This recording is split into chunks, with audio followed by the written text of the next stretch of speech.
One could argue that PJ Fleck has done about as good of a job as he can do given the resources and the environment that Minnesota football has.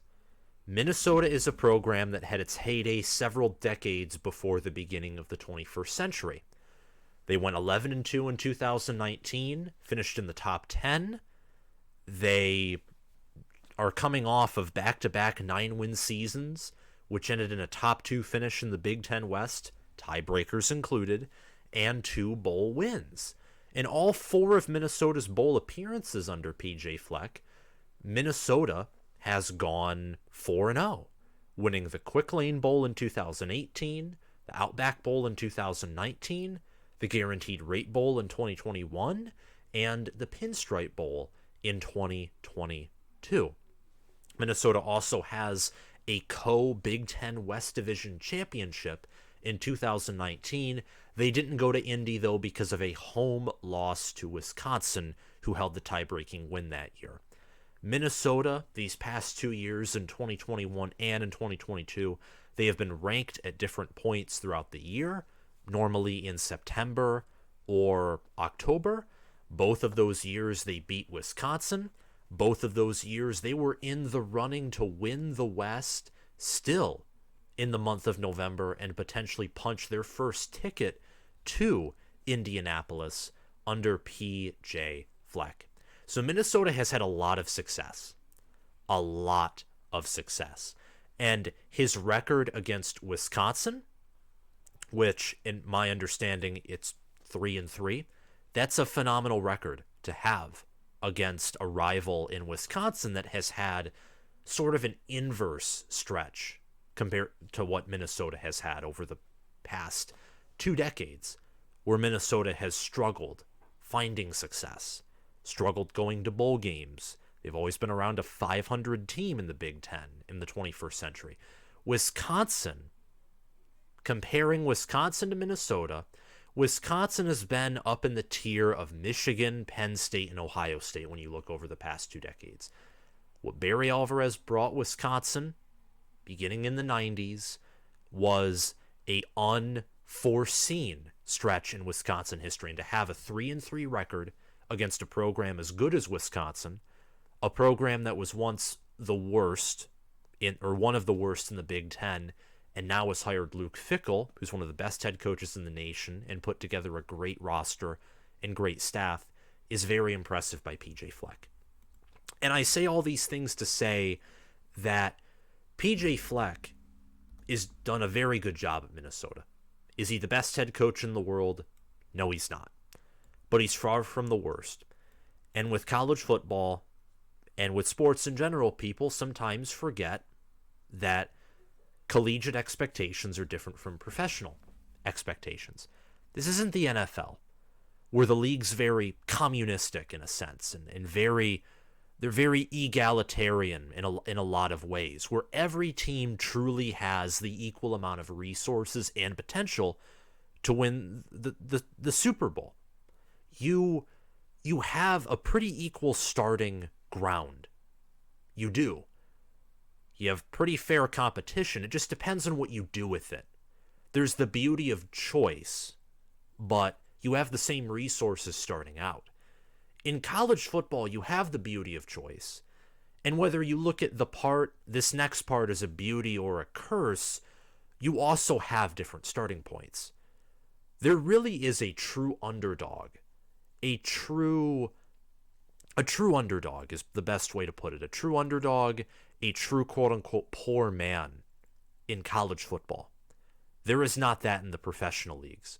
There is just failures, and there are successful franchises, at least in the realm of the NFL. Other professional sports is different. But Minnesota is one of these programs that gets the shorter end of the stick. Let's be real here. They don't have the same resources that Michigan, Ohio State, Penn State, even Michigan State, Wisconsin, Nebraska have. They're maybe top 7 in resources, but more likely than not, and I don't know exactly, so bear with me here. If I'm wrong, correct me. I'm pretty sure they have bottom 7 resources in the Big Ten, especially when it comes to football. And PJ Fleck having 9 or more win seasons is very impressive, given the fact that his roster is barely, I don't even think it's actually top 50 in talent, according to 24/7 Sports Team Talent Composite Index. I think it was around the number 55. It was higher than 60, but lower than 50. I know that for certain. And with transfers coming in and with a new recruiting class, maybe it'll bump into the top 50, but Minnesota's not a team that's been recruiting at an extremely high level. They're not a team that hasn't been flashy with name, image, and likeness. They're just Minnesota. They have their own identity in rowing the boat, and PJ Fleck has brought Minnesota from being a team that's around 500 to being a team that's pretty close, that's around like 700, and a team that can occasionally contend for the Big Ten West, and a team that can cause upsets, and a team that can contend in the top 10. But that's not every year. And because it's not every year, and because the lack of talent on the roster, and because of resources, rebuilding years are going to come. There will be years with frustration. 2021 and 2022, I thought were great opportunities. Fantastic opportunities for Minnesota to win the West, in truth. You return Tanner Morgan, who had years of experience and was a veteran both in the 2021 and 2022 seasons. Mohamed Ibrahim was a beast. You had Chris Autman-Bell. You had other guys. You always had a great offensive line with John Michael Schmitz. And the defense under Joe Rossi and Tyler Nubin, Jordan Howden, great linebacker core. I think Mariano Sori-Marin is the name of one of the chief linebackers for Minnesota these past 2 seasons.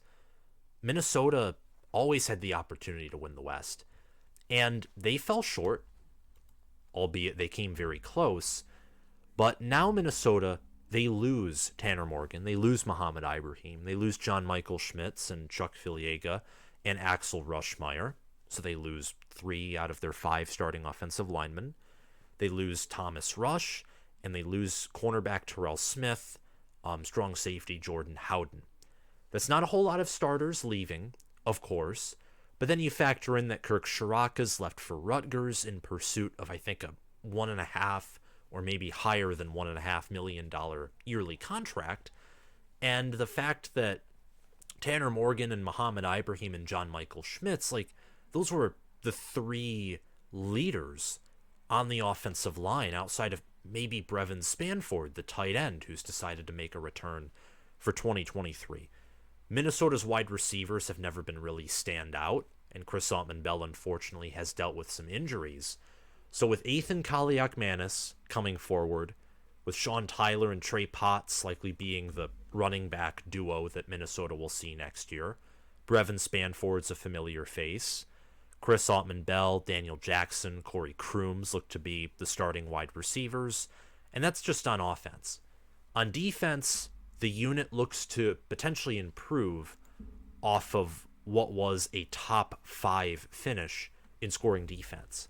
Minnesota was 4th in the country in points allowed per game, only allowing 13.8.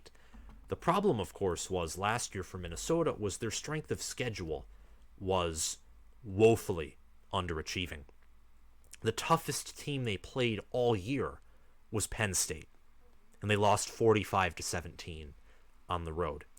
Syracuse, Wisconsin, Northwestern, Nebraska, Rutgers, Michigan State, Colorado, Western Illinois, New Mexico State.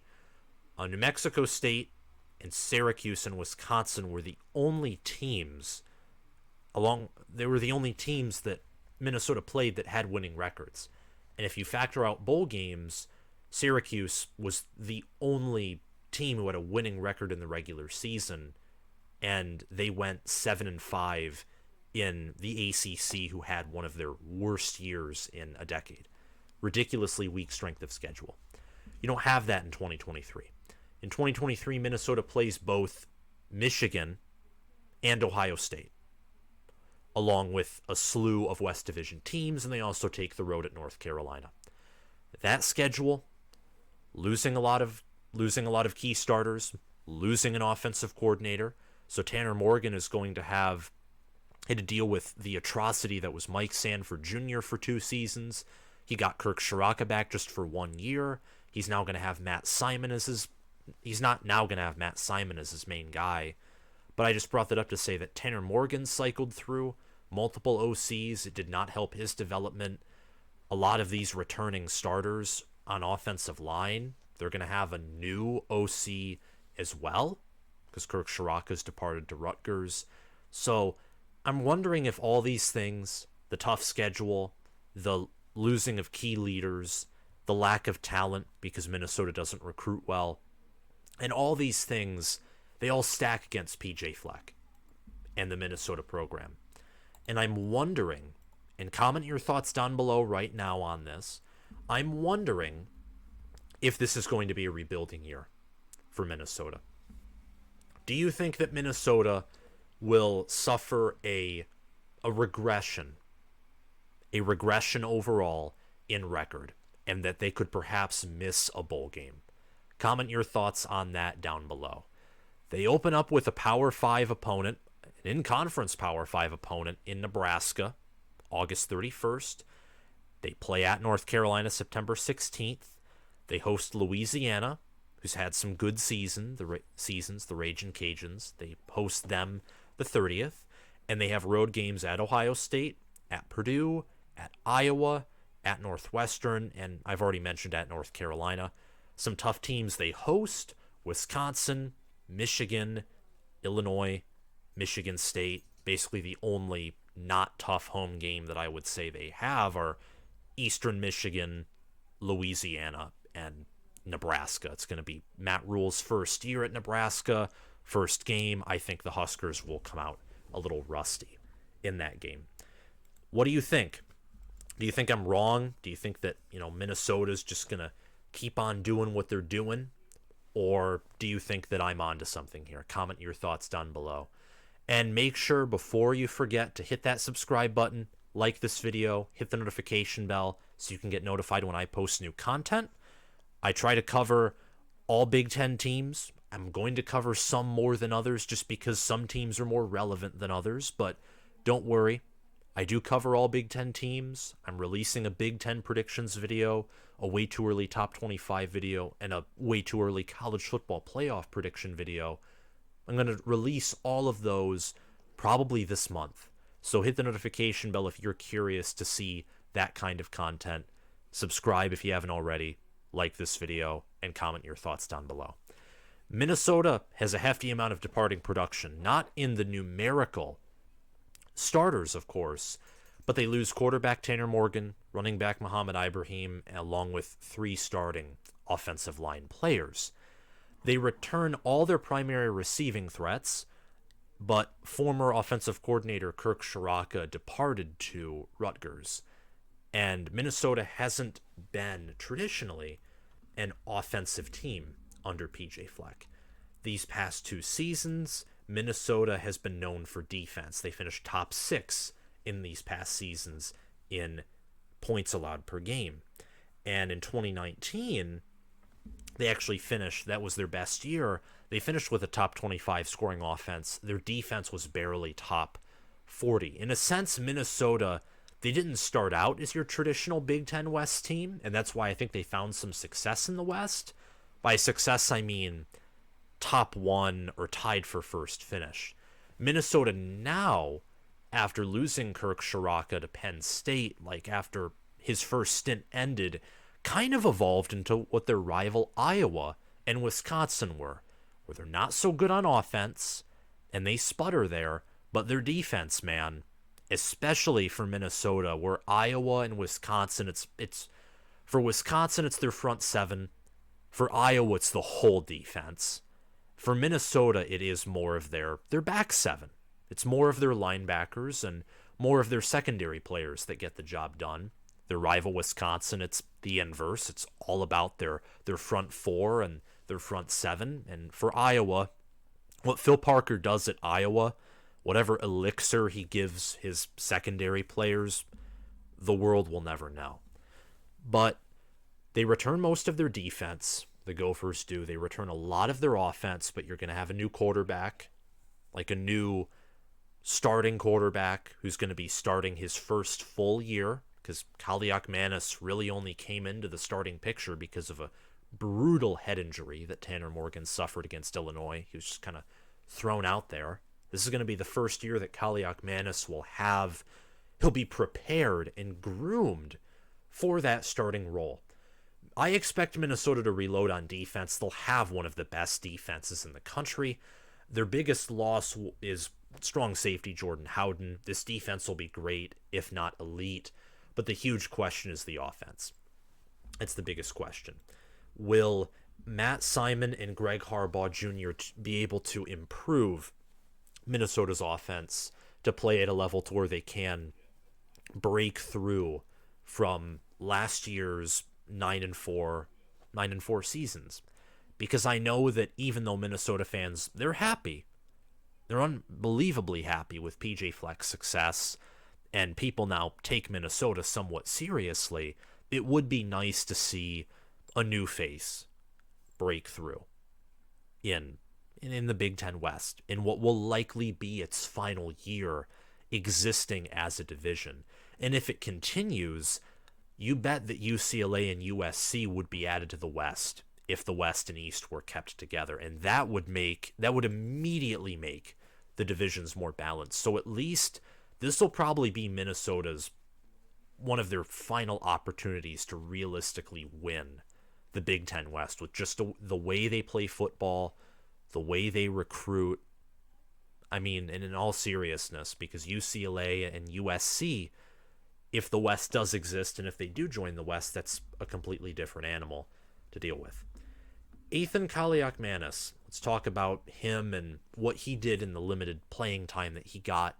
946 passing yards, 3 passing touchdowns, 4 interceptions. He had a 75.7 QBR, that's a really high ranking for his passing statistics, but that's also because he had 140 rushing yards. He averaged 4.1 yards per carry, and he had 1 rushing touchdown. He had a long scramble of 23.